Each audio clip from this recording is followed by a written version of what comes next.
common good. We need change by the people. We need change for the people. And then independence will mean something better for me and you. Get away from flag independence. We celebrate flag independence. Grenada have flag independence. Get rid of the flag independence. For independence got to be genuine. Independence got to tell us something. Well, raise your hand in the air to declare the 19th year. Some deep and fear.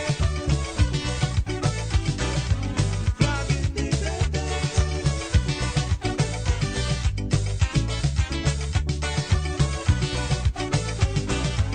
Flag independence. Flag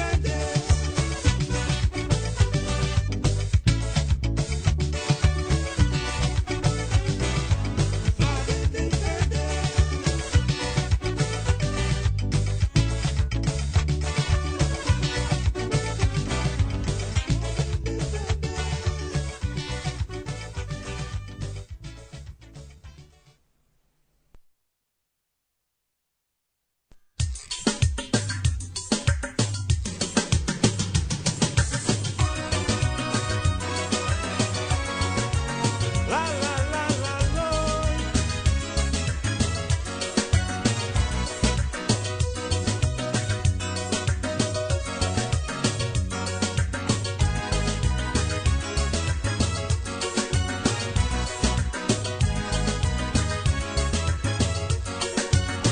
Now remember the Obeah man brought independence to this nation, and we must compliment him for his worthwhile contribution. But when you drain the economy and squander all Grenadians' money and cost the country so dearly, what could independence mean to we? We still continue to beg, take grants and favors instead. Forget that we got a will to aspire and to build. From 1974, my people still don't know what independence means, and up till now we still searching. Well, explain the meaning, it's real puzzling. Somebody tell me what independence means to we. We can't build this country if we always borrow money. Somebody tell me what independence means to we. In the dictionary, it means something quite differently. Somebody tell me what independence means to we. Well, we must come together and build Grenada. So we go see what independence means to we. Aye-aye.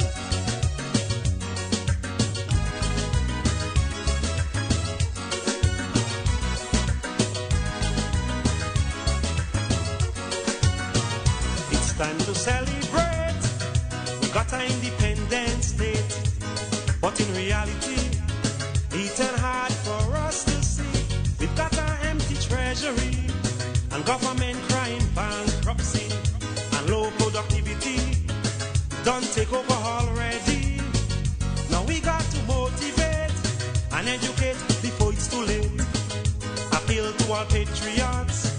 We're taking a forward march, and with a freedom song and a sense of patriotism, we gon' make them understand how to build this nation.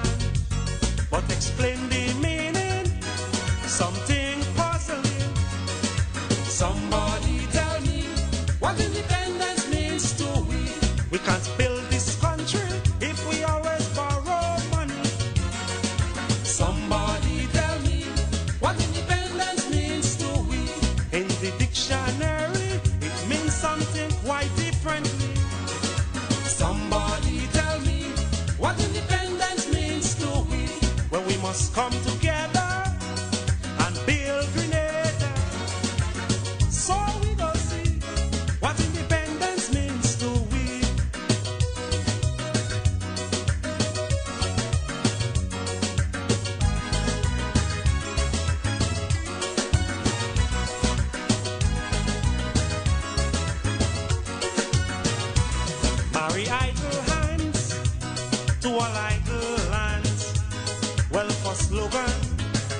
We coming number one. Grow just what you eat and eat just what you grow. That one was a champion during the revolution. So why not practice just what we preach? To have this country standing on its feet. So come turn slogan into positive action. And then Grenada would be an independent land. What you can grow in your backyard, you importing from Trinidad. Somebody tell me what independence means to we. And the cost of living higher than monks and Catherine. Somebody tell me what independence means to we. And the economy has one foot in the cemetery.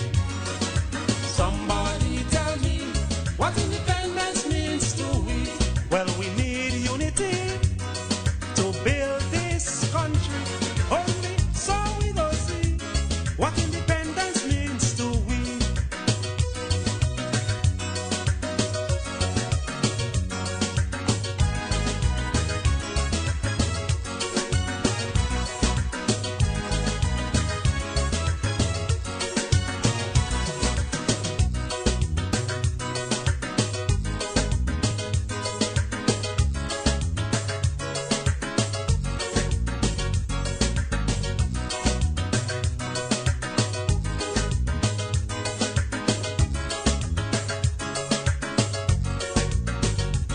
We don't have no Christmas without a bonus.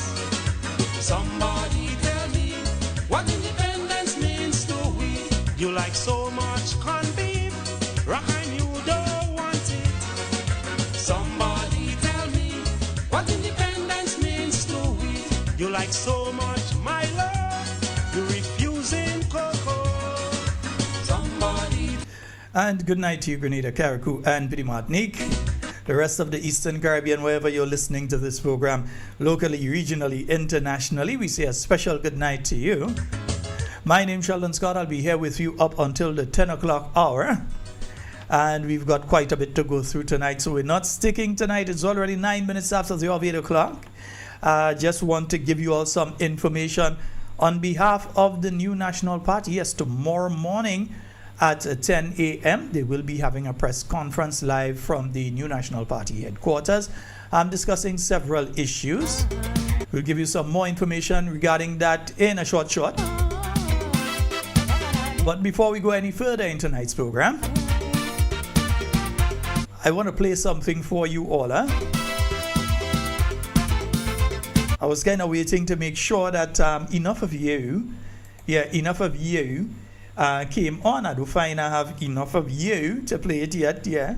I ain't find so, man. Yeah, I ain't find so. Born and live in a place is like therapy. No trouble, no worries, no hassle, no bustle. A sweet place to relax till the day is gone. Because home is where my heart is. There is no place like home. No. Say a special good night to all of you listening via We Noise Radio. All of you who are tuning in on the podcast via YouTube and Facebook.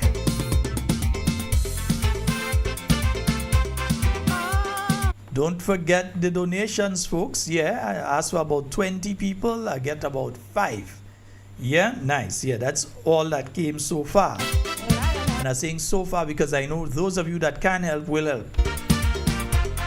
I know the cold weather kind of stops some of you all from going outside too, not everybody's technologically capable to the same level.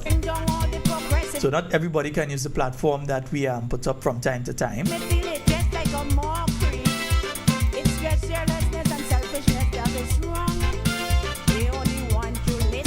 But remember, we are still looking for your assistance, whichever way that you can. We will drop, the link is there, it's pinned in the YouTube and the Facebook, in the chats there, but we will put it again within the chat.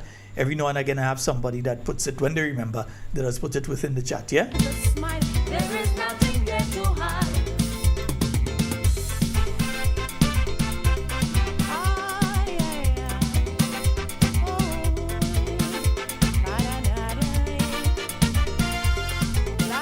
So we're gonna get that. Just waiting to see I find the numbers and reach where I needed to reach yet, man. Come on, joking. Oh, joking that, man. Call a friend to call a friend. Because when I play, I ain't going back and play again. And you have to wait until the end of the program and then go and Because I said we've got a lot of stuff to go. You realize I haven't even gone through calling out everybody tonight because I know we have quite a list of stuff that we need to get through tonight. And I've got quite a few things that I got to play tonight, yeah. So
yes, folks, so today the New National Party announces some of their candidates. I'm not going to go into the numbers. I'm not going to go into anything.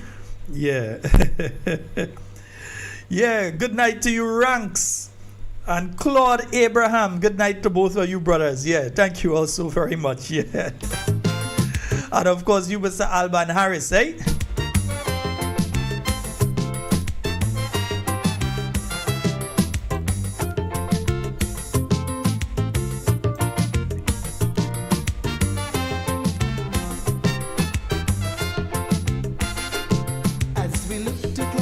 Is the week that we celebrate our 52nd anniversary of independence.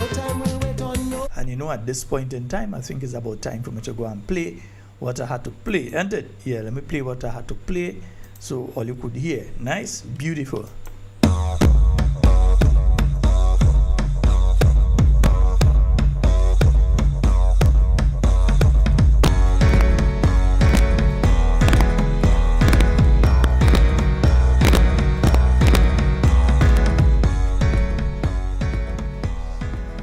Bow our head in prayer. Heavenly Father, as we prepare for the upcoming election cycle, we place everything in your hands. We pray for wisdom for every candidate, courage to stand for what is right, and humility to serve with integrity. Guard our words, guide our actions, and keep our hearts free from bitterness and division. Let this campaign be rooted in truth, respect, and genuine love for the people. Strengthen the families who stand behind the candidates. Protect them, encourage them, and give them peace. Above all, Lord, let leadership rise that will serve with fairness, compassion, and accountability for the good of our nation. Direct our steps and establish our plans according to your will. Amen. Amen. Good evening, Grenada, Carriacou, and Petit Martinique. Welcome. We're here to meet the people who will bridge the gap between the challenges we face and the solutions we're building together. My name is Dylan Charles. And I am Sherma Wells. The New National Party is ready to confirm the first 9 of 15 candidates who will carry the NNP banner into the next era. Exactly, Sherma. The NNP isn't just growing, it's evolving. We're blending the wisdom of experience with the fire of new perspectives from a new generation. You are going to see a deliberate mix of individuals who have spent decades in governance, working along new faces from the private sector, agriculture, and law enforcement. This is a team forged in the furnace of service. We are presenting a team that is ready to work from day one. Let's get right to it. Our first candidate is the caretaker of Carriacou and Petit Martinique. He is a former Minister for Infrastructure and a business owner who started his journey as an agricultural instructor. Please welcome Nolan Cox.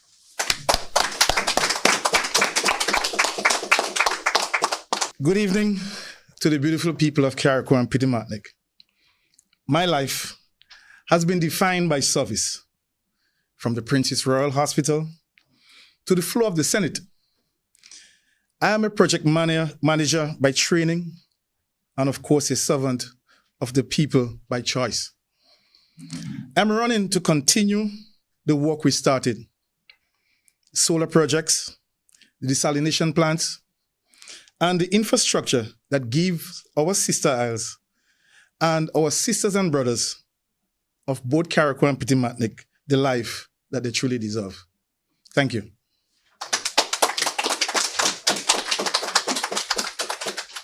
Next, a woman who has spent 17 years in the classroom and has represented St. Andrews Northeast with distinction. She is a former Minister of Youth Development. Please welcome Kate Skeeter Lewis Peters. St. Andrew Northeast, I am one of you. I grew up in Paradise and spent my career teaching our children. First at the Holy Innocent Anglican School, then at St. Joseph's Convent, Grenville. My approach to politics is simple. I listen and I work. I believe in a people-centered development because I have seen how education and opportunity change lives. I am ready to continue the work of building a stronger, more inclusive constituency. Heading south now, people. We move to the south to meet a man who balances the precision of finance, a degree in finance, with the heart of a champion. He is an OECS heavyweight title holder and an investment specialist. Please welcome Christopher Diali Jr. South St. George raised me, and I'm ready to work for it. My background is in numbers, auditing, and investment finance, but my passion is in production. By launching the island's first gourmet mushroom farm, I've proven that we don't need abroad for innovation. My plan for the South is simple: modernizing our farms, opening the doors of capital for our youth, and ensuring that we, the ordinary people, have the tools to build extraordinary success. Thank you. In St. David's, we have a leader who knows how to build both businesses and communities. She is a dedicated advocate and the co-founder of a thriving local tour company. Please welcome Nolene James Thompson. My roots are deep in Petit Esperance and Mount Annan. Through my family's business, I've seen firsthand how our local tourism can drive an economy. But I've also seen the gaps where our families are falling through. I am here to change that. My focus is on tangible results, modern infrastructure for our youth, and dedicated, dignified support for our children with special needs. I believe that when we strengthen our families, we strengthen our nation. Thank you. Our next candidate brings a perspective from the classroom and the farm. A marketing professional and former general manager of the National Stadium. He brings a unique blend of executive leadership and local grit. From St. Patrick West, Jelani Camo Glean.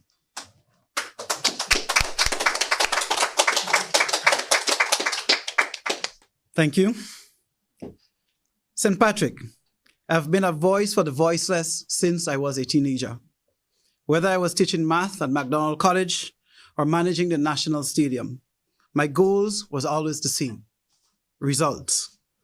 I know the sweat, the costs, and the hurdles our farmers face because I face them too.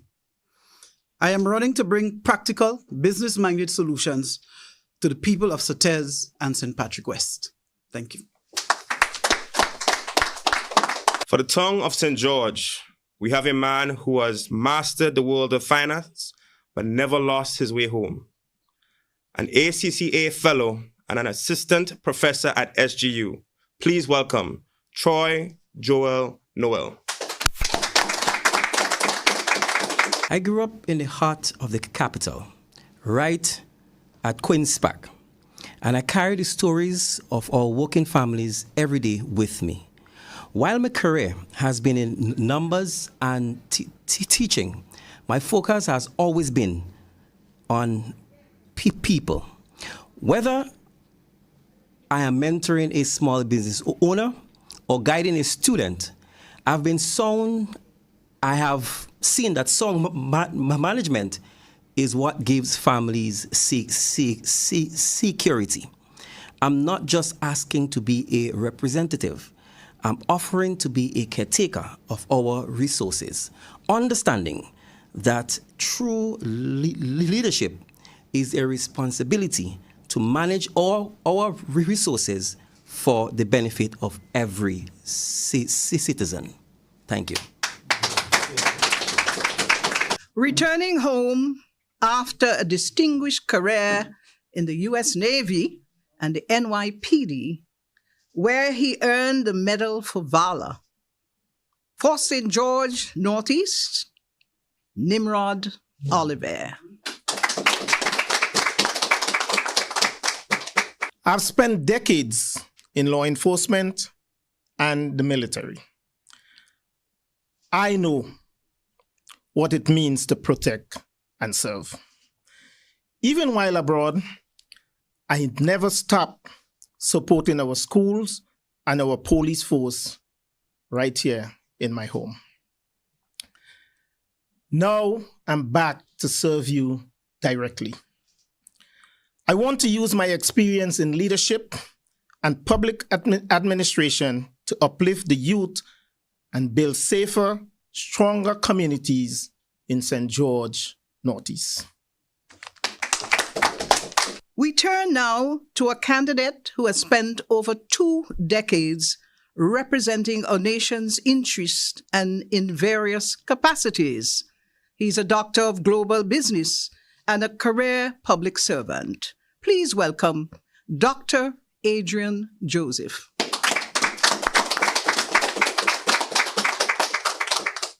My journey has been guided by service. From the streets of Grand Mall, Fontenoy, Happy Hill, Boucher-Joux, Brizan, Willis, to the halls of international diplomacy. I understand the mechanics of government, but I also know that leadership is about the procedures. It's about being a voice for the voiceless and a bridge for the underprivileged. So now, my friends, I am offering my experience in governance and my heart for community to ensure that progress reaches every household in St. George's Northwest and beyond. Thank you. These are men and women with diverse backgrounds, but a single focus. While we continue to finalize the remaining constituencies, these candidates represent the standards the NNP is bringing, not just to the next election, but to govern our beautiful islands. Our final speaker has spent 20 years on the front line. She began her career as a young journalist and youth coordinator, and was later elected to Parliament for 3 consecutive terms. She served as Minister of Education and Youth, and today is a licensed leadership practitioner, providing services locally and also regionally. She holds a master's in leadership and innovation and is currently pursuing her doctorate. She represents the bridge between our party's experience and its new direction. She brings a rare combination of deep institutional knowledge and a modern, consultative mindset. She's a leader who actually understands the machinery of government, but more importantly, she possesses the heart to make it work for every single citizen. Please welcome the political leader of the new National Party, Honorable Emmeline Pear.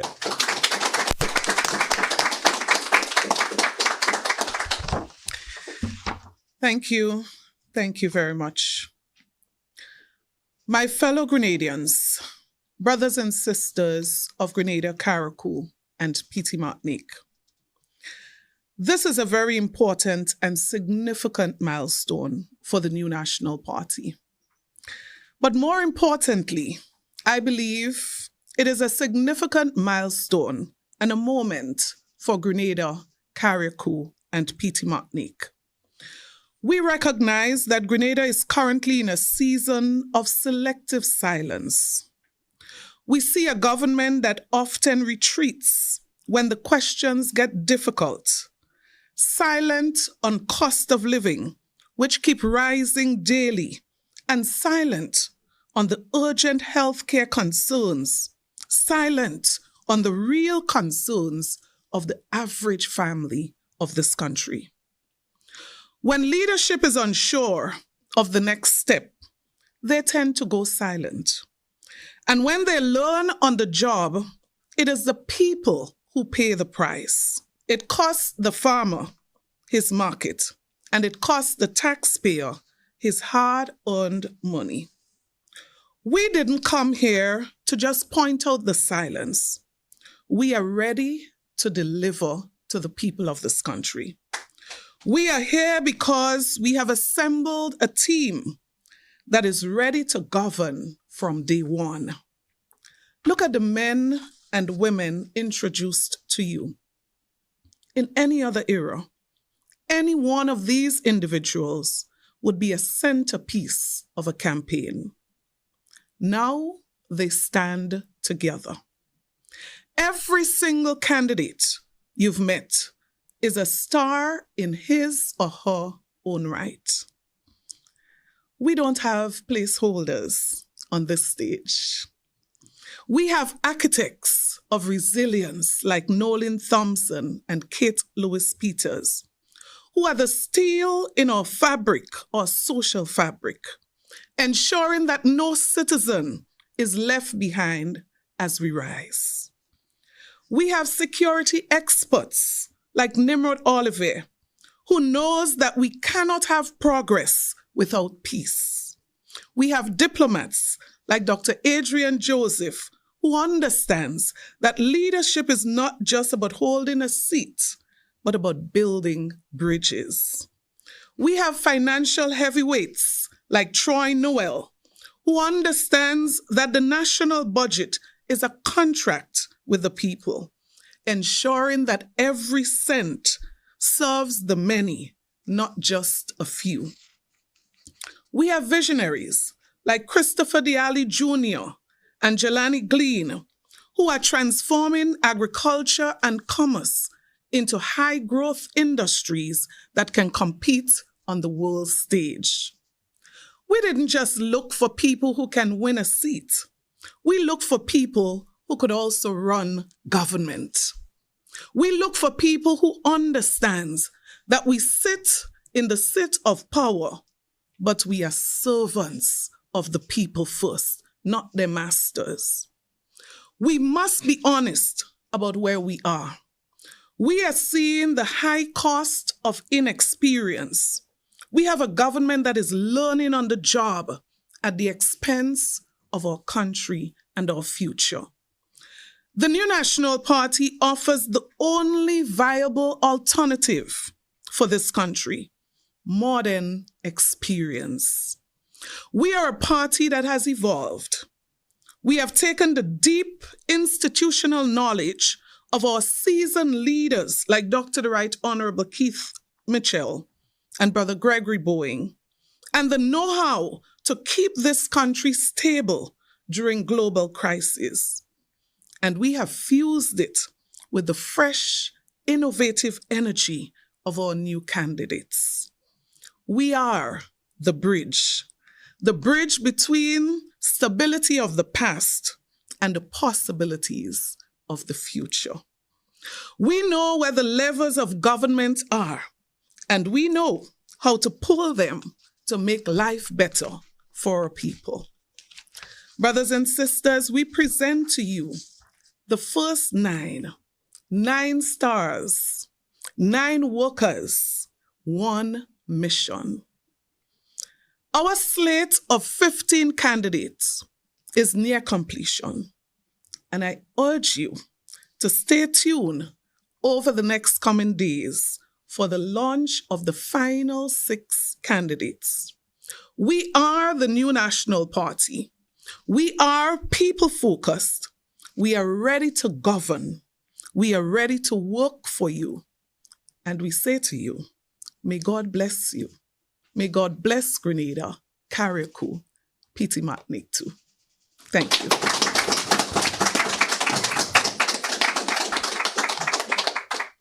To everyone watching across Grenada, Carriacou, and Petit Martinique, and to our diaspora tuning in from across the globe, if you are looking for a bridge between the stability we need and the fresh perspective we want, this is your team. The conversation is just starting. We are the New National Party. We are focused on people. We are grounded in experience, and we are ready to work.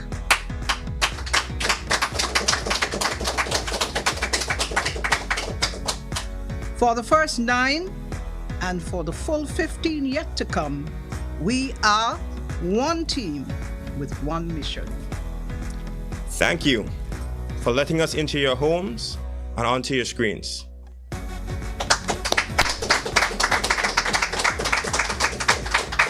Stay safe, stay informed, and let's build a stronger Grenada together. Good night, and God bless.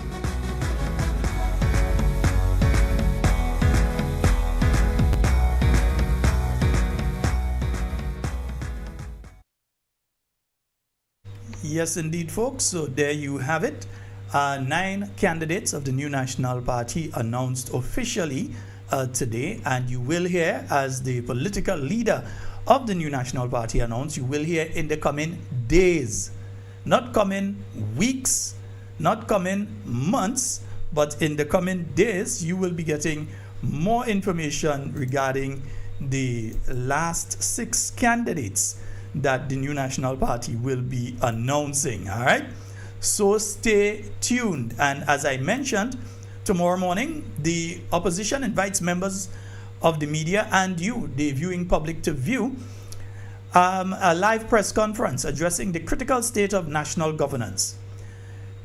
Let me see, it's going to be tomorrow, and starting at 10 a.m. The featured speakers will be the political leader, Honorable Emlyn Pierre, Deputy Leader, Senator the Honorable Norland Cox, and Dr. Adrian Joseph.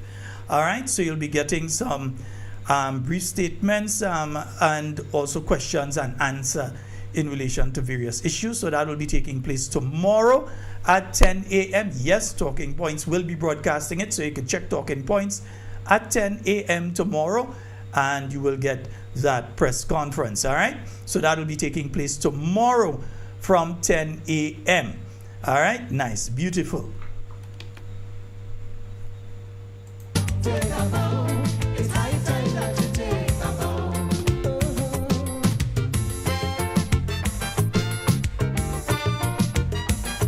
before we get lost in the calls and discussions, and so I'm not taking the calls yet. Let me repeat, I am not taking the calls yet.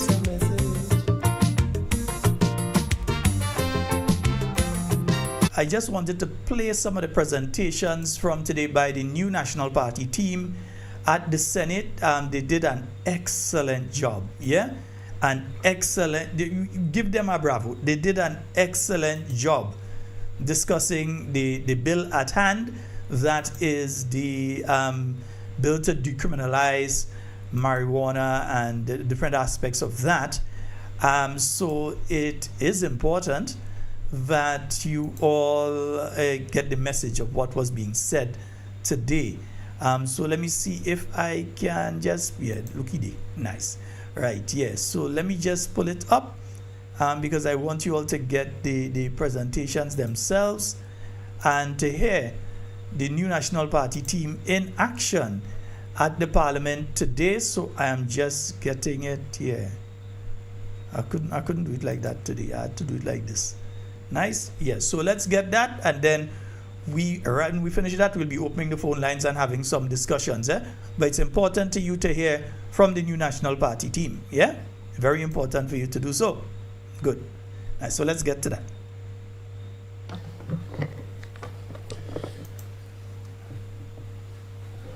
Thank you very much, Madam President.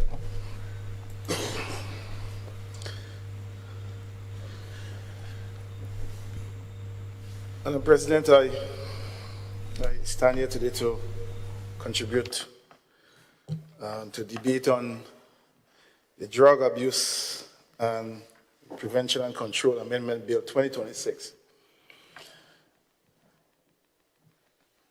Madam President, at the onset, let me be clear that we, the opposition, we have been consistent in our policy, approach, and attention, and of course an intention regarding cannabis as to how it should be administered and what format it should take. And of course, we have always been 100% behind decriminalization of cannabis.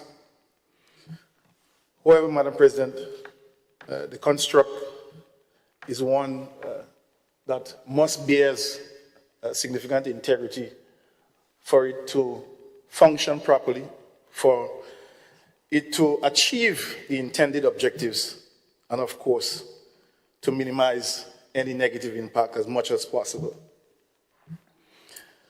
This bill, Madam President, represents, I believe, maybe one of the most significant shifts in the country's drug policy. And of course, the decriminalization of cannabis for small amounts has caused, not decriminalization, but the criminalization of cannabis in the past, or small amounts of cannabis, has caused a lot of social harm, and of course, particularly among our young persons and, of course, those in marginalized communities who have really been impacted in this. But reform, while reform is necessary, Madam President, we must be careful, we must be balanced and just. And of course, it is our duty as legislators, as senators in this honorable place, to ensure that good intentions are matched by good laws. So I think it's very important to highlight that. I believe it's important to highlight some of the strengths of this approach. I think it's important to do so. And this approach, it removes ordinary citizens from the grip of the criminal justice system just for small amounts of cannabis. Secondly, Madam President, the approach to children, while it's clear that there is some indication as to how you approach young persons and children who may find themselves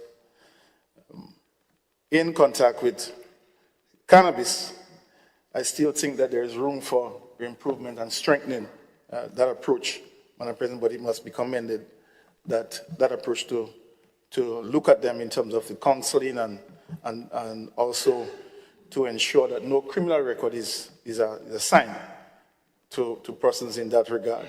I think that must be noted.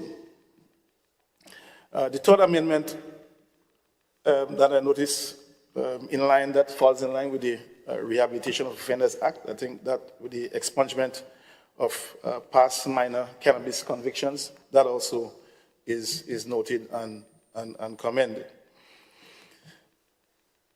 Madam President,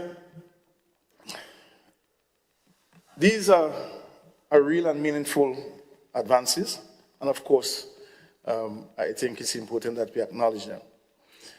However, Madam President, one of the major concerns and probably major weaknesses of this legislation, of this bill before us, is a concentration of ministerial authority for something that is novel to this country, is novel to our approach, and it contravenes other countries who would have done the same thing and their approach to addressing the oversight, the monitoring, and of course, the implementation of this bill.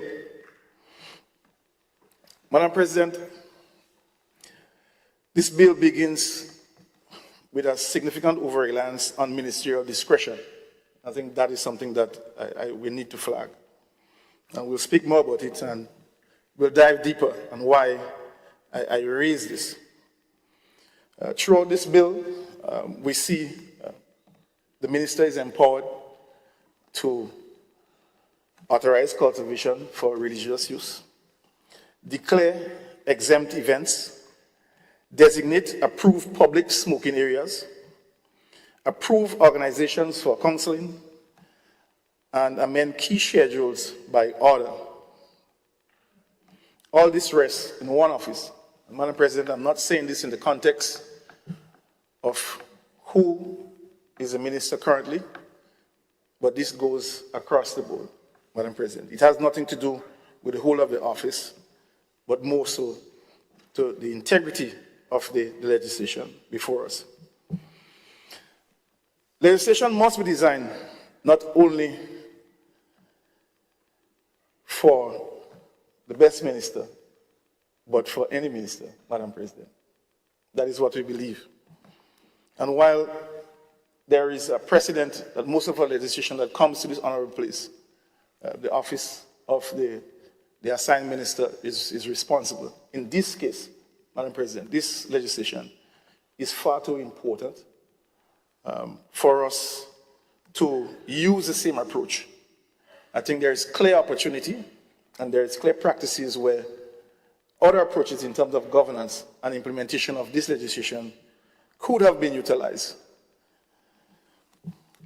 Madam President, I believe that these decisions, major regulatory decisions, should be guided by clear statutory criteria, supported by independent bodies, and subject to robust parliamentary oversight. And Madam President, I'll explain as I go along. This bill, Madam President, leans heavily on trust and not enough on structure. Madam President, in 13D, this legislation speaks about developing a regulated cannabis industry, but only in the future. And I was fortunate, Madam President, to be in Canada on the very said day that cannabis was legalized. What was evident is that the level of preparation, the level of readiness for something like that, meaning that the day that it was actually, and down to the hour that it is going to be legalized, there were thousands of persons lined up in various streets from the clinics or the prescribed pharmacies. Persons who are lined up, bending through blocks, thousands of persons. It goes to show that, Madam President, in terms of readiness, that there were actual pharmacies, there were actual regulations, actual structures were already there before the commencement of such legislation.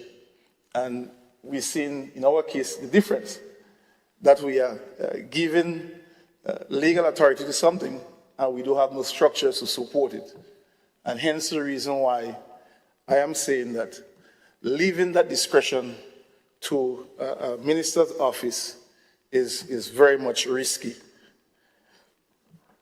Madam President, in terms of the access to that industry, I don't know whether or not, if we are late, or how much we'll be able to access the cannabis industry in a meaningful way. Meaning that we have seen, and maybe the business community can speak more to that, in terms of the criteria, in terms of the different species that are approved or that is in circulation in the industry. Can those species grow here? What do we have the requisite training to cultivate those? What are the things that we need to do, what we need to know to be able to access the market as in a meaningful way for the persons who are desirous of getting involved in this industry? Can we really access it? I think that is something that we need to know, because I'm quite certain there are a number of persons who are very much interested in terms of getting involved and monetizing this opportunity. So, Madam President, there are no clear timelines set out in this legislation, no transitional framework, no guarantee access for farmers, nothing of the sort, no protection against market capture, whether or not we can prevent people from coming in or taking advantage, things like that. None of the sort was mentioned. I presume those might be forthcoming. So we have been asked to decriminalize today while postponing economic clarity indefinitely. I think that is what is missing, Madam President. So this creates some uncertainties, which I just indicated for prospective farmers, prospective investors, medical practitioners and law enforcement personnel. This great uncertainty lies within this legislation. Madam President, if we are serious about cannabis reform, then we must also be serious about economic inclusion, particularly for persons in our rural communities who might be more attracted to cultivating cannabis. So this is what is really missing. Madam President, this legislation also speaks on the public smoking and enforcement risk. And the bill introduces a prohibition on smoking cannabis in public spaces, enforced through a fixed penalty regime. In principle, Madam President, regulation is reasonable, but in practice, the definition of a public space near or approved areas is extremely broad. And we'll dive some more into it, Madam President. I think there's one section that speaks to public spaces, building, I think it has to do with the vent, I think 5 meters, Madam President. The bill speaks to that. 5 meters. Madam President, 5 meters is basically probably from Senator Lewis to Senator Britton, Madam President, from a public building. 5 meters, Madam President. I just, for practical sense, for us to understand. Yeah? Madam President, 5 meters is about 16 feet thereabout. Yeah? And the question is, we know if you're smoking, smoke travels, and we all know the issue of secondary smoke. So I think that is one of the areas that I believe that needs to be reviewed. I am not certain how they arrive at that. And I think it has to do with being 5 meters away from a building, a public building vent, or 5 meters from the entrance. I think those were what were contained in that particular section. So I raise it, Madam President, as an issue. I don't think that is practical. I think this measurement may have been applied in the sense that if you walk in a building and you're not allowed to smoke inside the building, then you could probably step outside a couple of feet away from the building and light a cigarette and smoke. I think in this case, it is not the same, Madam President. Madam President, so there's a couple of things that definitely want to recommend, and we have some more things that we'll speak about.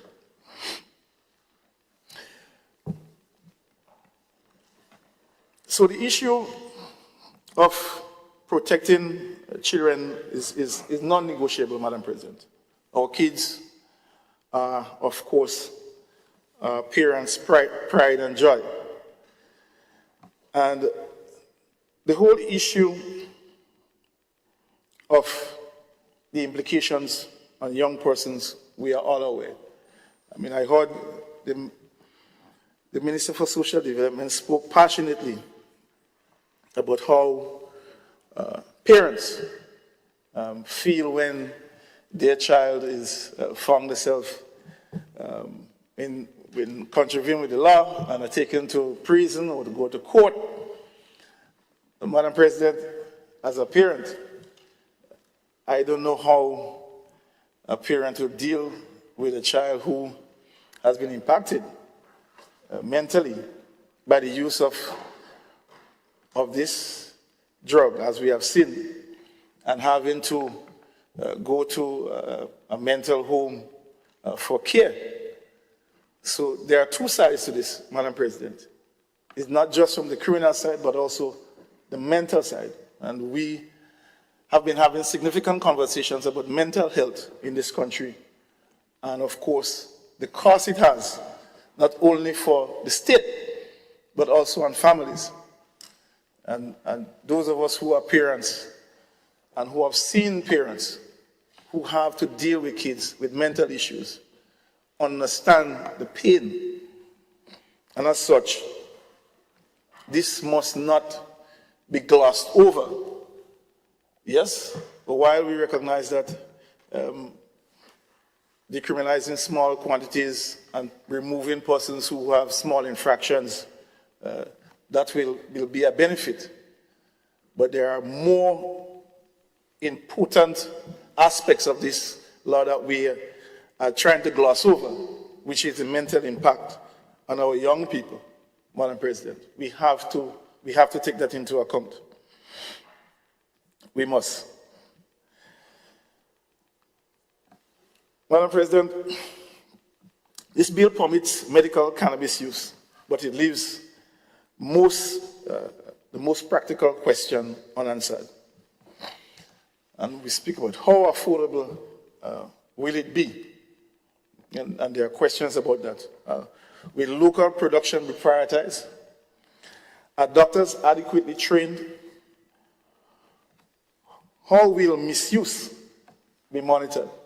And it comes right back, again, Madam President, to the issue of having a single office to monitor this novel policy. Is that adequate? Would that be appropriate for the Office of the Minister of Health to be able to monitor the implementation of this law? I think, Madam President, the government side needs to think about this. And the reason why I'm raising this, Madam President, I think it's important that our thoughts, our consideration of something that I believe that we all agree on that needs to happen, our thoughts need to be agitated in such a way that the decisions that we make must be one that allows for what we're trying to achieve, but also protects as it's supposed to, Madam President. You know, this morning I was asking myself, looking at the name of the legislation, drug drug control and prevention. So I'm wondering whether or not maybe we should probably have an amendment and change the name of the bill. So that also might be a consideration going forward. Yeah, that is something that we may need to look at as well, Madam President. So I just raise it for what it's worth. But I want to go a bit deeper, Madam President, on the issue of the ministerial oversight and why I believe that this amendment must be made, this amendment must be considered, because it's the right thing to do. I do not in any way question the drafters, but as the saying goes, it's the users that find fault of the manufacturers. And so it is our responsibility, it is my responsibility, while I'm in support of this, but I cannot support blindly, Madam President. I have to support because I too have 2 young boys, Madam President, who may choose to do that. I didn't know. I hope that they follow me and not do that. But you know how it is, Madam President. We have to be mindful of that. And we have a responsibility to the nation. But Madam President, why sole ministerial discretion is inappropriate in this context? All right? This bill introduces reform that directly affect criminal liability, public order, and use of public spaces. It also affects law enforcement practice and discretion, youth diversion, prevention, and social services, the establishment of a quasi-related cannabis industry. In such circumstances, vesting sole discretion, Madam President, in one minister or minister's office creates 4 material risks. 1, legal uncertainty.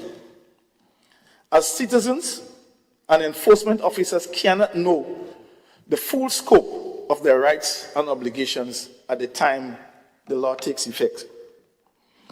2, inconsistent enforcement, as administratively developed rules may be applied unevenly across parishes. Madam President, and I make this to say that while the law indicates that you're not to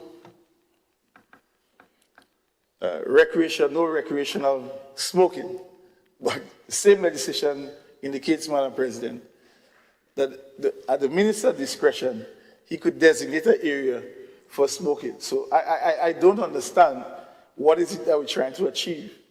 Are you telling me to smoke in a particular, but if I need to smoke in a particular area or at a particular event, then I have to go to a particular individual, a particular office to get permission to do so?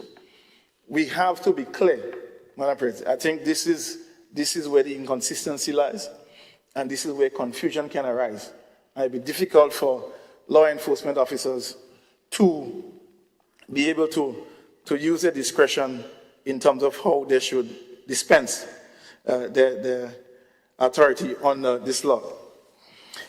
Governance fragility, Madam President. As policy direction becomes vulnerable to sudden change with the change of a minister. Madam President, that's where the level of subjectivity comes in. Now, a minister might don't have a problem with giving permission to a particular religion or to perform religious act, whatsoever the case may be. But another minister who comes may not feel the same way. Where is the protection? And if we're speaking about for religious purposes, one minister may feel strongly against that. And so that is an issue that we have to manage. I indicate that we need to protect this. If we're doing something, then we should put some structure to ensure that if this is what we want, that it remains. Reducing public confidence, particularly where discretion is broad and oversight is minimal. And I'm saying this, Madam President, you go to certain places And I'm speaking in the instance of just smoking in general. Some people don't like the scent of cigarette smoke or whatever smoke, they just don't like it. And we have to also respect their rights as well. And so within that context, we have to make this clear. Whether or not, what is the true definition of a public space? Can I go on the beach? I don't know. So these things have to be clear. It have to be clear to avoid confusion. Because you know how it is. The final $300, a man might say, that's okay. I'll just pay my $300 and I go just smoke my thing. So that is something that we have to pay attention to. Madam President, international and comparative legislative practices. In jurisdictions that have implemented cannabis reform without institutional instability, 3 consistent features are present. 1, the primary policy decisions are fixed in statute rather than defined to executive discretion. 2, regulatory bodies operate independently with published criteria, transparent decision-making, and appeal mechanisms. So we don't see no mechanism here for appeals, something like that, if a license is revoked. Yeah, if the minister decide we're not giving the leader of government business a license to perform his ritual, there is no scope for redress, Madam President. Parliament retains oversight, often through an upper chamber or legislative approval regulations. So, Madam President, in those countries that successfully done this, there is parliamentary oversight. And so that is something that I believe that we can consider going forward. I just want to reiterate, Madam President, I'm making all this because I believe that we could do this better, we could strengthen this legislation in the interest of what we are trying to achieve. That is my objective, and nothing else. Examples of such, Madam President, Canada, which I mentioned, where ministerial powers are tightly bounded and regulations are subject to parliamentary scrutiny. Countries like Malta and several European Union states, where independent authorities report directly to Parliament. In Jamaica, where licensing and regulation are administered by a statutory authority rather than by a minister.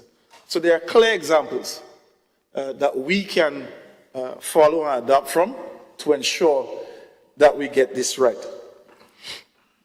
Notably, Madam President, in these systems, regulatory authorities are commonly appointed through legislative or bipartisan process. So that is something that we can consider. Yeah. So, Madam President, the role of the Senate is clear, as we have always demonstrated, as we have seen this morning by Senator St. Clair. Our eyes, our detail, our attention for detail, our scrutiny has always stand tall, and we have a clear opportunity with this bill to do so. And as I said, I know that we are all in agreement with the approach, the policy approach, but how we structure it and how we do it is most important. But I want to raise a couple critical things, Madam President, that we should also consider going forward. Madam President, the whole issue of using cannabis while driving or operating heavy machinery, I think that is something that cannot be left in abeyance. We must give consideration to this. And while I say that, there are going to be implications for insurance claims, insurance companies, insurance coverages for persons who are given permission. Well, now that you're allowed 56 grams or just about 2 ounces to, at your own leisure, and four trees per household. Yeah? that gives some consideration for insurance companies now. If you're going for a driver's license or going for insurance for a vehicle, there might be a new clause in your insurance agreement speaking to that. So that is something that will come into play. I don't know how. We'll have to look to see what is there in other countries, how that is treated with. But I know the insurance companies, they don't like to lose anything, so they're probably redrafting those contracts already. Madam President, also the labor representatives here and the business committees here, employers now may start to do random testing. Yeah, so those are things that we have to be mindful of. That testing may be a requirement going forward for certain employment, to meet certain employment, because, as I said, using cannabis can slow your reaction time, depend on how the impact that it has on you, because it impacts everybody differently, and we are aware of that, like everything else. Madam President, one of the other things is the implications for businesses that emerge through this industry, this prospective industry, as to how we treat with monies generated from either for medicinal purposes, monies that are generated from the sale of medicines, from cannabis. If somebody were to do that after this law is commissioned, can those persons use those monies? Can those persons go to the bank and say, look, declare source of funds, $10,000, that is for sale of cannabis. Are those monies going to be able to enter the system? We have not heard anything about this, so the Banking Act may have to be now amended going forward to address this. So there are a number of things, Madam President, you see as well. I'm pointing them out, and I'm raising it because these are real issues, these are real concerns that persons who are looking to get into this sector will have to contend with, yes, and the general public to some extent, Madam President. So these are some critical issues I just wanted to flag, Madam President. I wanted to raise those because I think it's very important to do so. So, Madam President, my recommendation, all right, my recommendation in terms of having a statutory oversight as against a minister or ministerial office does not mean that I oppose, Madam President. I just want to make it clear for the record's sake. I am in support of this policy approach, but it's important that we get it right. I want to recommend there's a clear opportunity for us to have parliamentary oversight in this by embedding parliamentary oversight, establishing bipartisan authority appointed by legislature, or reducing ministerial control. Madam President, I think that is key. This Senate, by making those recommendations, would not in any way be obstructing progress. So if members on the government side feel by pushing forward those recommendations, it might go against what they want to achieve, I am saying that is not a move against progress. This is clearing a pathway, a structured pathway for progress to proliferate, Madam President. So I just want to close, Madam President, by saying that we have an excellent opportunity. And I do hope the government side, in some ways, agitated by my contribution, and in some way would have taken note to see how we can strengthen this legislation going forward, Madam President. So with these few words, as I said, I do support this bill, but I believe that there is a clear opportunity for us to make those changes. Whether those changes can be made now, that is up for the government side to decide. Whether those changes can be made soon, that is also rests with them. But the fact remains that if those changes, those recommendations, those amendments are not made, I believe that we are going to have significant difficulties in the implementation of this. I believe so, because there are significant gaps. There are significant omissions. And so it is for our consideration for this honorable house, through you, to the leader of government business and his team, to seek redress on those issues that were flagged. And I guess as much colleagues have decided would have other things as well. So, Madam President, I just make these are my contribution, and I just want to thank this honorable house for giving me the opportunity to do so. Thank you. All right, folks, so that was Senator the Honorable Nolan Cox giving his presentation in relation to the Drug Abuse Prevention and Control Amendment Bill. I just said the ganja bill. Yeah, I just make it simple. Yeah, and I want to get the presentation by Senator Mayana Charles. So I'm just pulling up that one now so that we can have the presentation by Senator Mayana Charles.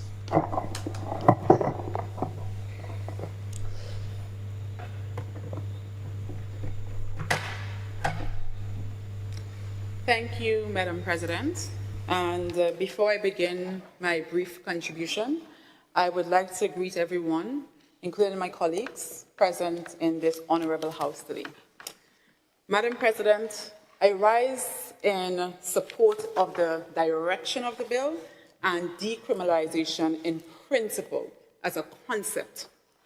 We can all agree, and as was stated before by many persons, criminal punishment for small possession has caused needless harm. That is true. But with reform, Madam President, we cannot only settle on the what. We must confront the how, such as the processes, the safeguards, and the safeguards are very important, and the capacity of our systems to carry this change responsibly. We must focus on the how.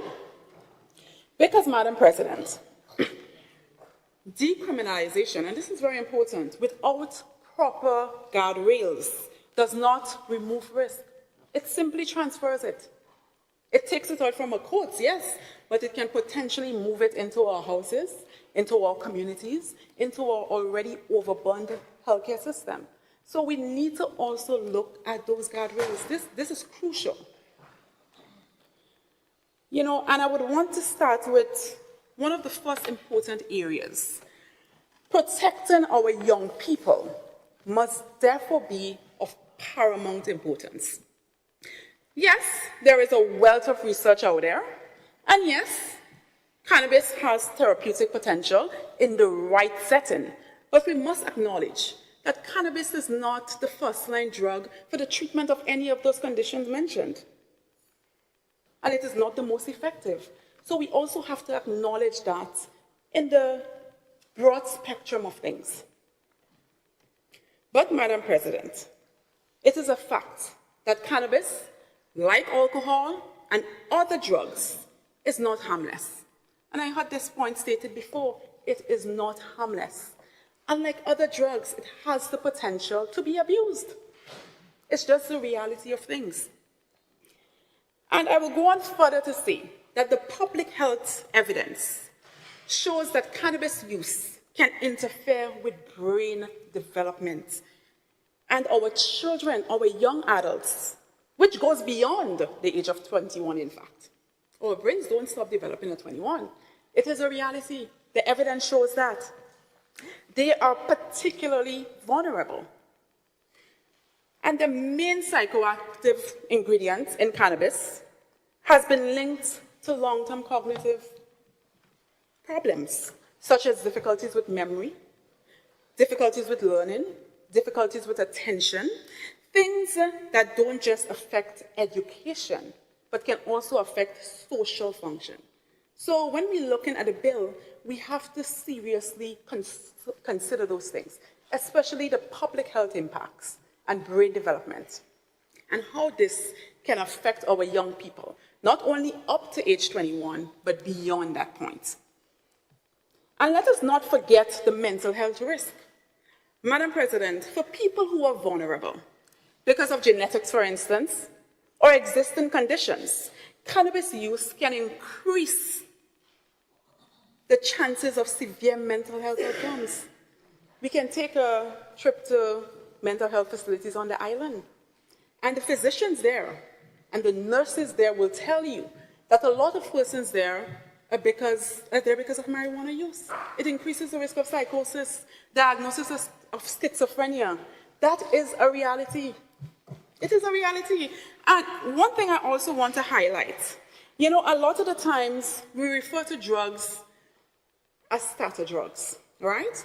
Now, when somebody consumes alcohol, marijuana, name it, what does that do? It causes you to lose inhibition.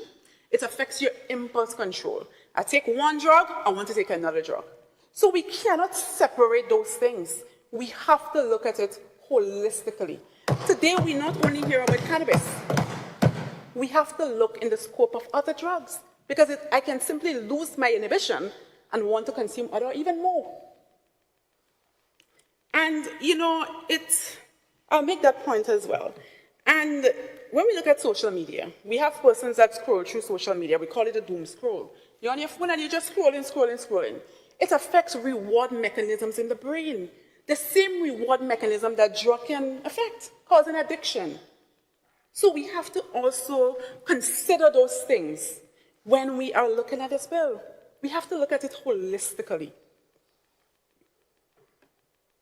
And, this is why I am concerned.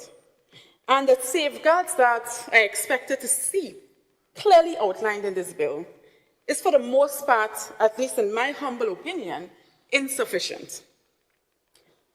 We must be cautious, because if we get this wrong, the consequences of this will land on our families, especially our children. In fact, as it stands today, some schools, and I know that for a fact, are battling the challenges of addiction, are battling with that. And in some instances, whether we want to acknowledge it or not, it is being purchased by our nation's children. Now that we are moving in this direction, it will become even more readily accessible. And this problem can now become even more widespread and difficult to control. So while I support the direction of the bill and decriminalization in principle, I just want to raise those concerns here, because this is important considerations that we have to take into account, because there can be long-term implications of those things. Now, decriminalizing cannabis, therefore, and with the points I stated earlier, requires robust public health protections and system frameworks to reduce, and even more importantly, prevent youth exposure and youth use. And we know it's the name of the bill, right? So prevention has to be an integral part, right? And let us be practical. And this is an important point. And the persons raised that with me, parents, in fact. Cannabis is no longer a roll joint that you go on the road and you smoke a spliff. Remember, this thing also comes in edibles and oil. Madam President, you may be surprised to know it comes in the form of candies. It can be placed in cakes. It can be placed in gummy bears, cookies, products that are all attractable to a child, and they look ordinary to a child. If taken accidentally, and in some cases even experimentally, can have serious consequences. So we need to seriously step back for a moment. I believe so, in my humble opinion, and ask ourselves, are we ready for this? And do we have the proper systems in place to handle this at this time? We have to ask ourselves those questions. Another point I want to raise today, Madam President, in all that I'm saying, my dear friend, leader of government business, I support the intention to divert people away from the criminal justice system and towards help. I think this is important. This, as put forward in the bill, depends heavily on what? We heard it a few times, counseling. It depends on mental health supports. Yet we all know that these services are already strained. Furthermore, counseling alone is not a full addiction response. You know, where are the addiction services that diversion will require in actual practice when this thing is being implemented? Services like drug testing, persons alluded to it earlier, detox support, a detailed rehabilitation plan, not just saying rehabilitation, but saying rehabilitation, but having a detailed plan, relapse prevention, ensuring structured follow-up. In other words, Madam President, and simply put, we need the infrastructure and the manpower to make this thing work. We need both. And it is no secret that we already face serious staffing challenges in our healthcare system. This is a fact, especially in the area of mental health. So before we build a diversion pathway that depends on mental health support primarily, we must seriously look at the capacity of our system to provide these services. We have to look at those things. How many trained professionals do we have today? How many additional case managers, social workers, psychologists, psychiatrists, you name it, will be required? Do we have a rehabilitation program currently in place to deal with things of this sort and to deal with addiction? Because it can become a serious problem. So we always have to look at it from all sides. Madam President, it is also important to note that the international examples that are often described as successful did not treat decriminalization as a standalone policy. They built it on a health-led system with proper education, clear referral pathways, and treatment where dependency is suspected. And this was supported with trained professionals, adequate funding, and independent oversight. We must insist on a similar approach if this thing is going to work. Again, we need safeguards that are practical, we need safeguards that are measurable, and independently supervised. And this was eloquently expressed by my colleague and brother, Senator Cox. And this is something we need to seriously consider.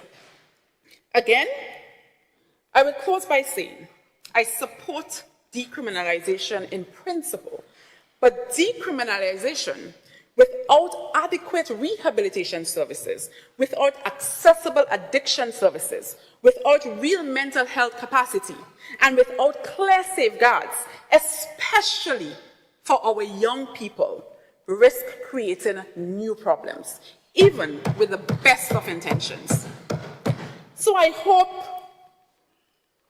my friends on the other side and this administration will treat these safeguards not as optional, but as the foundation of responsible reform. Madam President, these concerns, as I mentioned earlier, are raised in good faith, with a single aim, that reform must reduce harm, not rearrange it or shift it. We do not only need, and that will be my last line, as it relates to that, and this is very important. We do not only need the concept of a plan, as I see in this bill. We need an actual plan to deal with this thing. Thank you, Madam President.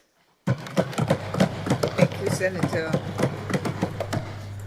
All right, folks, and we'll now move quickly into the final presentation amongst the new National Party members in the Senate. And as such, we're going to move to Senator Dwight Horsford as he makes his presentation. Greet and wish everyone in this honorable house, your good self, Madam President, my colleagues opposite, and the very hard-working staff of the Parliament my best wishes for 2026. Madam President, I rise really to add my voice to those of my colleagues on this side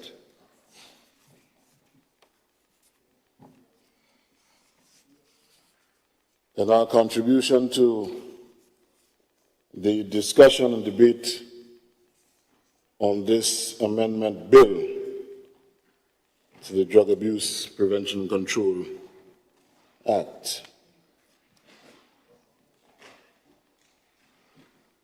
Madam President,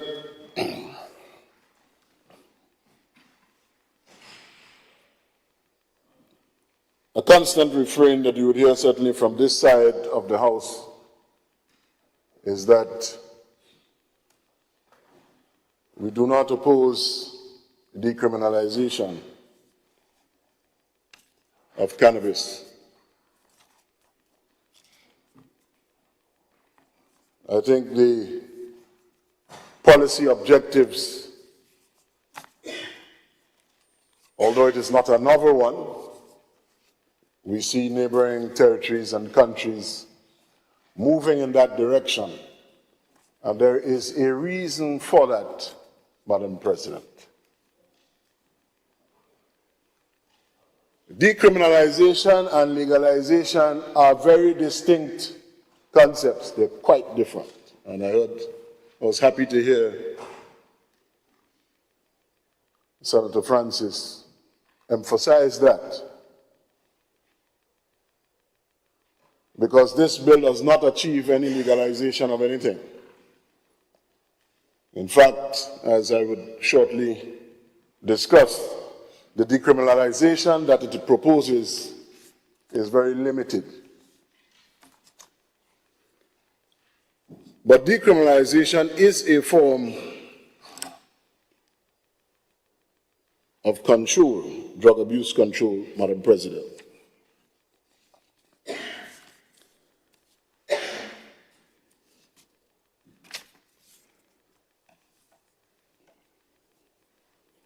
Cannabis, sativa, ganja, marijuana, however you wish to call it, has been around for a very long time. Indeed, in the 1830s, Dr. William O'Shaughnessy, an Irish doctor working in India, discovered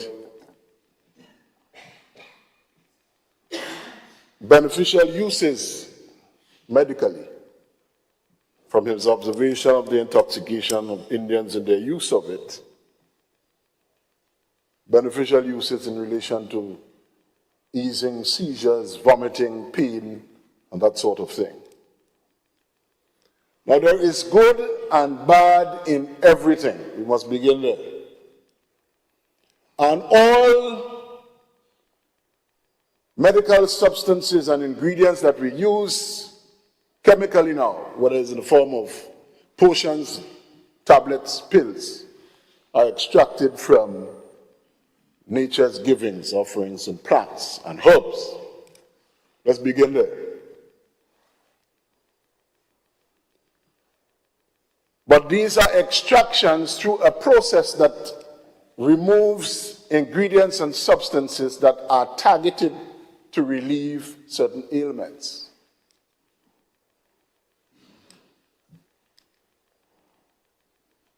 Now, before cannabis was put into a controlled drug category, it was widely used in some societies. And I wish to say a few things, on this, because I was part of the preparation of legislation in another Caribbean country in relation to this matter, so and exactly what I'm saying here.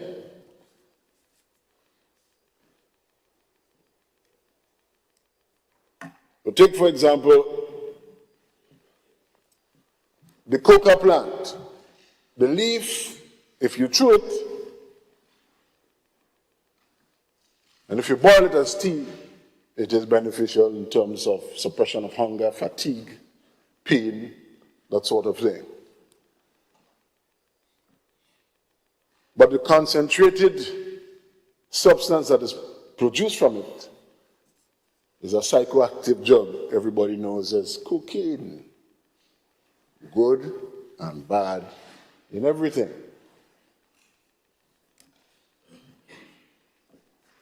Madam President, the march to decriminalization, certainly in terms of marijuana, ganja, cannabis, makes a lot of sense. And we must focus on really what the objective is in decriminalization, certainly where serious efforts have been made to do so.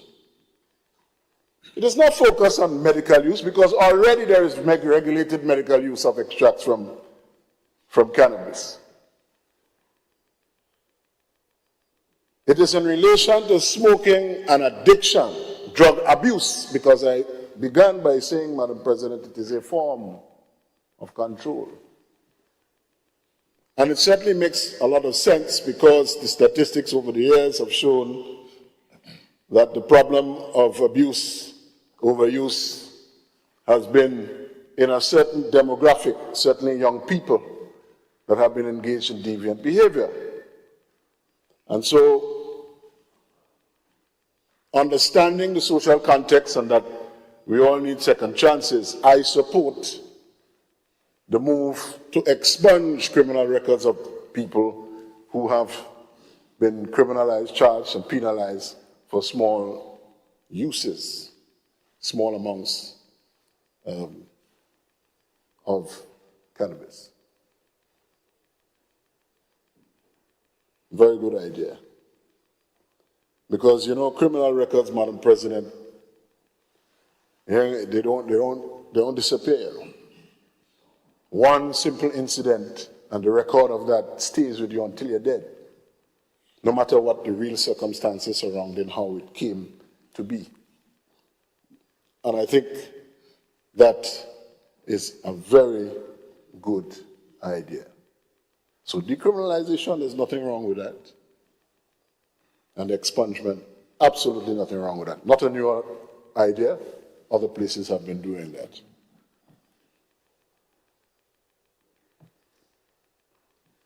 But let's deal with the practical reality now.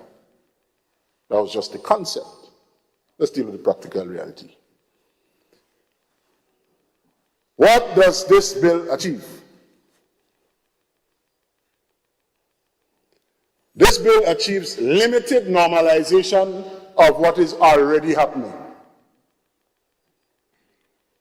Recreational use of ganja is not limited to young people and people smoking on the block. Its use pervades many social strata and social contexts and different age levels. That is the politics here. The politics here is that it is thought that this is some sort of political bonanza. It is not. Because the decriminalization, the use, the freedom that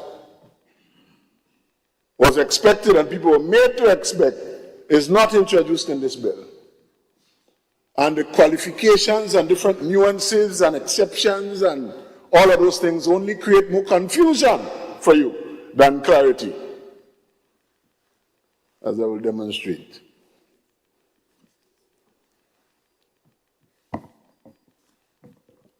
As my distinguished colleague Dr. Charles said, and before her, my brother Cox, this thing is a serious thing. Madam President, when you are embarking on decriminalization of cannabis, first as a policy and then as a law, you have to appreciate you cannot be all things to all people. This is an issue with only two columns. It's either you're doing it or you're not doing it. There is no middle ground, you know. There is no middle ground. For instance, you are saying you're free to smoke in your house and your yard. That's happening already. So you're not giving any freedom to anybody. Already, law enforcement does not expend resources running behind small uses, fellas on the block with two, three spliff. They don't do that. They don't do that. So you're not liberating anything there. I know you have created the anomaly that, okay, I am free to smoke, because that is what it's about, to smoke on my premises, home and yard. You can't smoke at a bus stop, can't smoke a joint while walking along the road. Because you see, it's harmful. And my brother who spoke before me, I am sure if he helped the policy agenda that they are promoting. Because he's saying it's harmful. But a man can smoke at 3-5 at Dumaria, a Marlboro, right there on the bus stop, and that's legal. It is legal. But you're telling me you're doing such great things for me that I can smoke, only smoke in your house, because if you smoke in a public place, $300 fine. Please.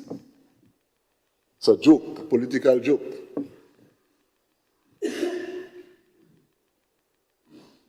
If you are doing it, you're doing it.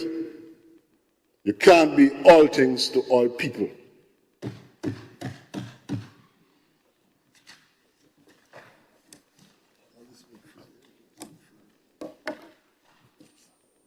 Now I heard that this bill invests in young people.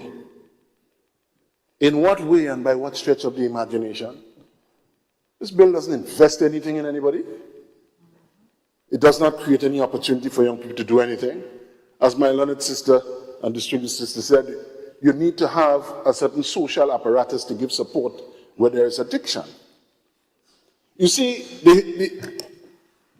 the difficulty in this approach is that my friends opposite begin by recognizing that this is a narcotic.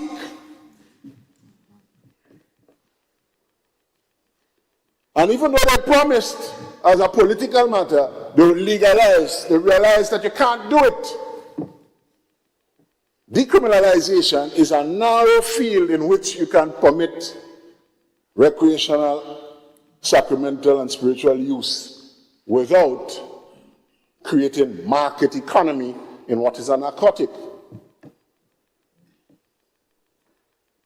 They have realized that you can't do it.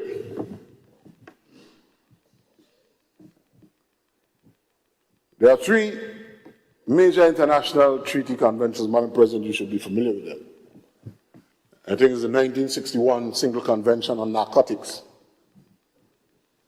and the 1971 Convention on Narcotics and Psychotropic Drugs, followed in turn in the 80s by the Convention on, I think, the prevention of trafficking narcotics and illicit and psychotropic drugs.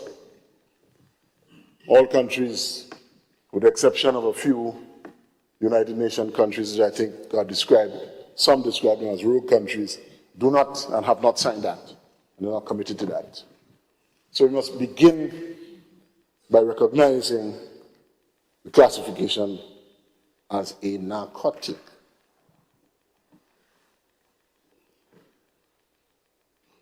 But my friends opposite have to be careful and tread carefully, because as their own Senator Francis pointed out, the double standards and the hypocrisy is very plain.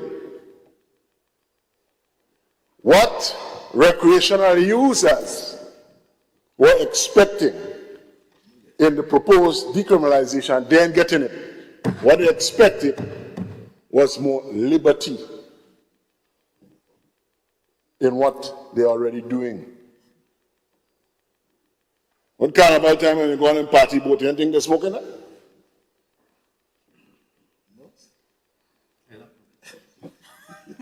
So, Madam President, let's get serious about this thing, you know.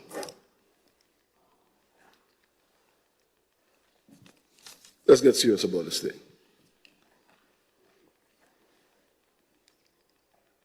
Now I see my friends are congratulating themselves,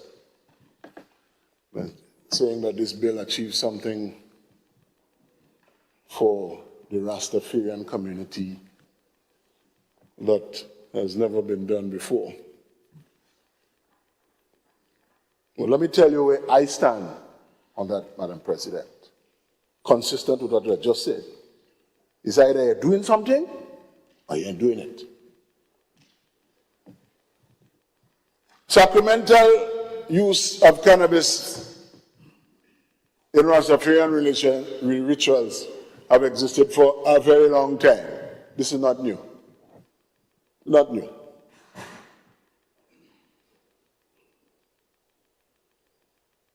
But before congratulating yourself, be very careful about the signals that you are sending.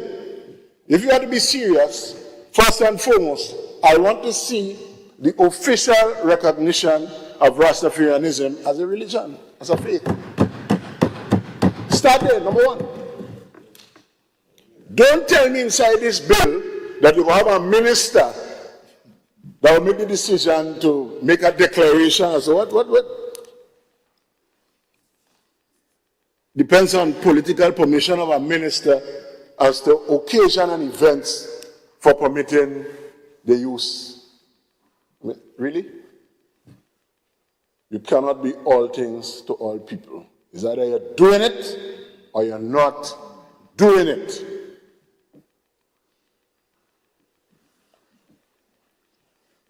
They don't need any ministerial permission for no kind of event. That's Maoism. It's a joke. Nonsense.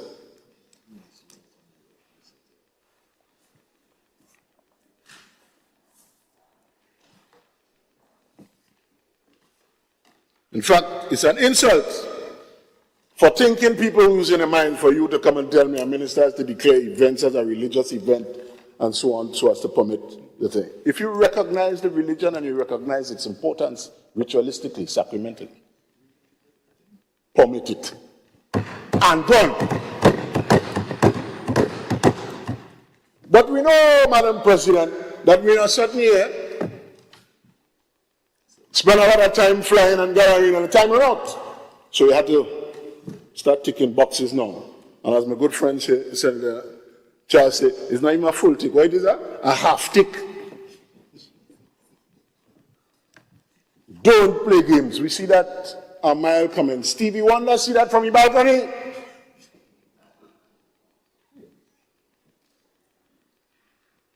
Joke. As if you liberalize anything. You haven't done anything. You're still tight. You're still telling them what they can't do. Stay home and do it. Please. My friend laughing. There's my partner. Opposite. He started off with Peter Tosh. You forget. Well, I like what I get to him. And right now, the one that constantly plays in my car is that we had to find a solution for this pollution. But I know the one you're talking about, the song is legalize it. But you ain't legalizing it here. You're telling us all the reasons why you're doing it and all the reasons why this decriminalization effort is a tight and strict one. Yes. Yes. Tight and strict. So, Madam President, I join my colleagues in our position on that, but I have a certain position also, which is a little bit more elastic. Because I see that this decriminalization effort is good. The objectives, as I said, expungement, free up the thing with young people. They can't follow the stigma all their lives of maybe one infraction or two infractions with these things. And certainly decriminalization conceptually, you have to recognize certain social and other conditions. But the bill doesn't offer any freedom. Most people who are paying attention to this amendment and what you say about this amendment, they are interested in the smoking part. So don't play with we talk about smoking, they're interested in that. That is what they're interested in. That is what they're looking to listen for. And you know that. Very well know that. But you have not delivered the freedom. You have not even delivered even the decriminalization, the scope that one would have expected by this bill. A few more things, Madam President.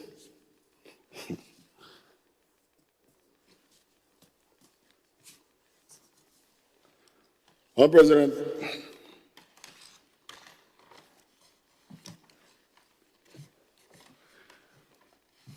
politicians are creatures of expediency. We know this. But there are some issues in our society that are not for expediency. Because the position of leadership that we hold for the time being, especially on certain issues, bears upon us a great responsibility for the implications for the future, the signals that you are sending. I thought that it would have been made clear in this legislative approach what your signal is, because I can make signals out of this all over the place. That's why I say you cannot be all things to all people. What you would have, or certainly if I had participated in something like this, as I did elsewhere, you want to make clear the bounds of decriminalization in terms of recreational use. It is not practical to tell people only in your house and in your yard. That ain't practical. You know you ain't going to monitor that and you can't afford it. It ain't make sense.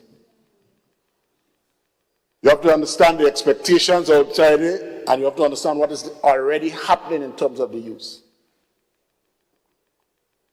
You have to be clear on the objective in relation to religious recognition and use.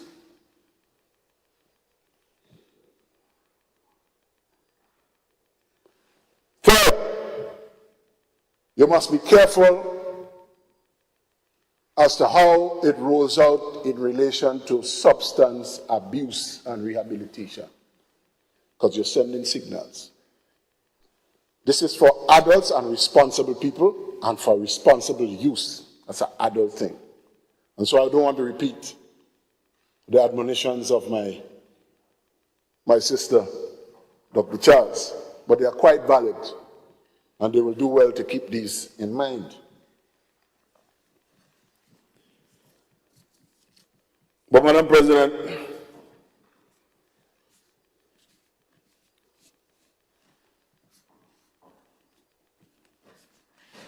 my position, as I said, is a little bit more elastic. That is why I take the position from the beginning, you're doing it or you're not doing it. Because when we look at the situation now,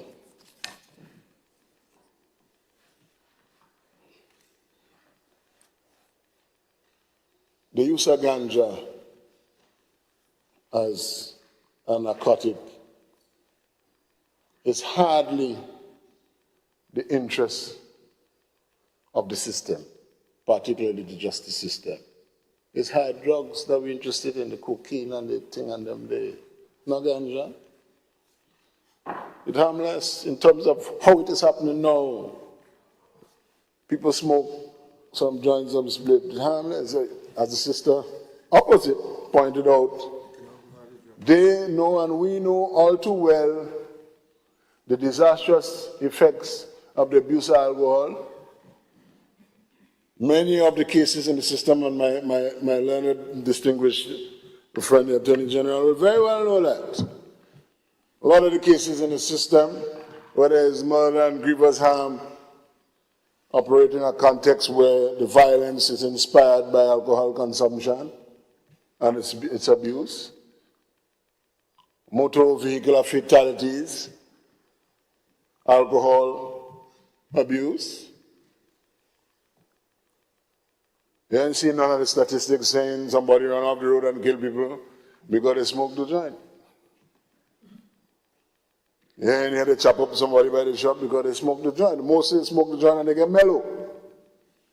Not violent. So I understand that. That's why I told you my position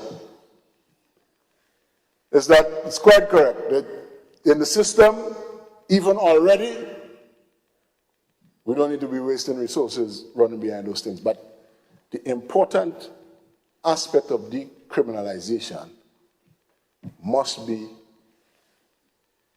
not so much recreational use, because we know what is happening already. Medicinal and religious. And if you're doing it as a serious thing, it's not a halfway thing. And you have to recognize properly the religious faith that you say you want to target. So, Madam President, I am for decriminalization, naturally, clearly. But we know clearly this is not legalization, very far from that, and it is not a generous at all decriminalization of the use of cannabis.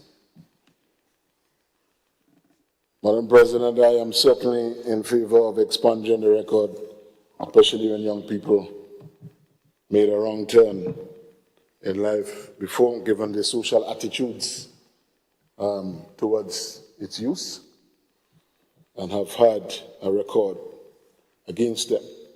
Similarly, the objective in the bill regarding discontinuing criminal proceedings where small uses of cannabis are concerned, I fully support that, because that otherwise is time wasting and a waste of resources, manpower, and other time. The court system, justice system to be chasing. And the real value, the objective value of these interventions by that method, they're really not perceptible. You're not really seeing the real returns on that. But I felt it necessary to put this thing in perspective, to make it clear that you have no political bonanza here. In fact, people are more interested in another issue about deportees, and there's another place about that than this issue here.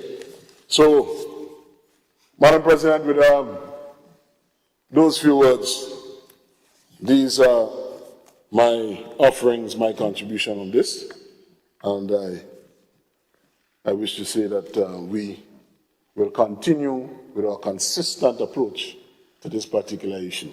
Thank you very much. Yes, indeed, folks. That was a presentation by Senator the Honorable Dwight Hosford regarding the Drug Abuse Prevention and Control Amendment Bill 2026. All right. Yes, indeed, folks. I know a lot of folks asking, boy, you're doing calling. I know.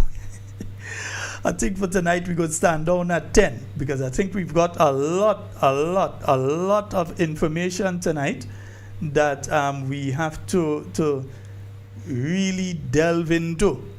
Yeah? So I think we're going to, we're going to end it tonight, man.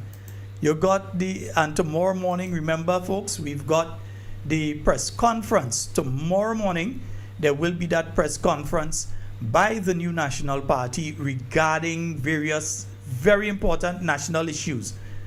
For instance, let me ask a question as I'm here. Let me ask that question now. There was a certain flight that came into Grenada today and it landed in Los Angeles a couple hours ago. Was that flight transporting any specific type of persons into the country? Notice I ain't say they do something asking a question. Yeah? If they don't know what flight I'm talking about, I could give them the tail number of the flight. Yeah? I could give them the type of the plane. I could give them the flight plan of the plane. I could give them all that information. Just interested in knowing that plane that came in today to the Maurice Bishop International Airport. Was it a plane that was transporting a particular type of people into Grenada? Yeah? Also, there are some questions I'll be asking tomorrow night, and those questions are in regards to information I've picked up over the weekend, some of it from US sources over the weekend. So I'll ask those questions tomorrow night as well. Yeah, so tomorrow night we have quite a few things to talk about. Come on early. Yeah, I find people looking to come on too late these days. Come on early. Let me get the thing rolling. When you don't come in early, you have to delay. Because sometimes you're coming in mid-conversation. Yeah? And again, those of you that have to make your donations or can make your donations, please do so. We need, let me put it like this. I need your help. Yeah? To keep the program, to get the program up to a particular standard, need your help. All right? So those of you that can, please do. Yeah, we've put the link in the chat for those of you that want to do it online.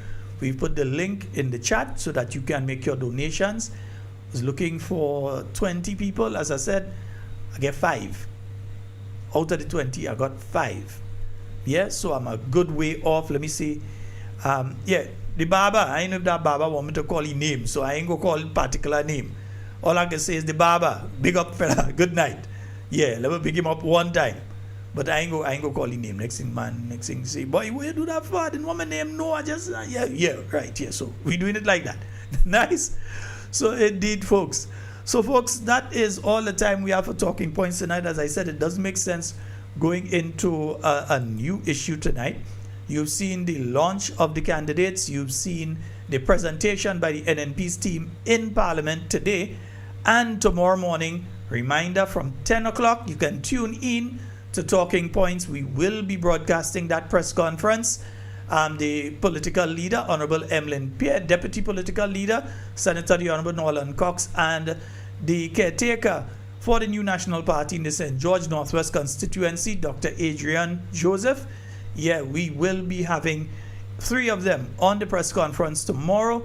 So it's important that you join in and hear what the new National Party has to say about various issues. And it's important to join in live and hear what is said. Because there's some people out there, they hearing what is said, but they're going out there and say different to what is said. But when you hear it for yourself and you know that I heard that, you can always say to them, no, hey, don't try that with us, you're lying. Don't try that with us, you're telling untruth. That is not what was said. So you will get the opportunity to get the information yourself, live and direct tomorrow from 10 a.m.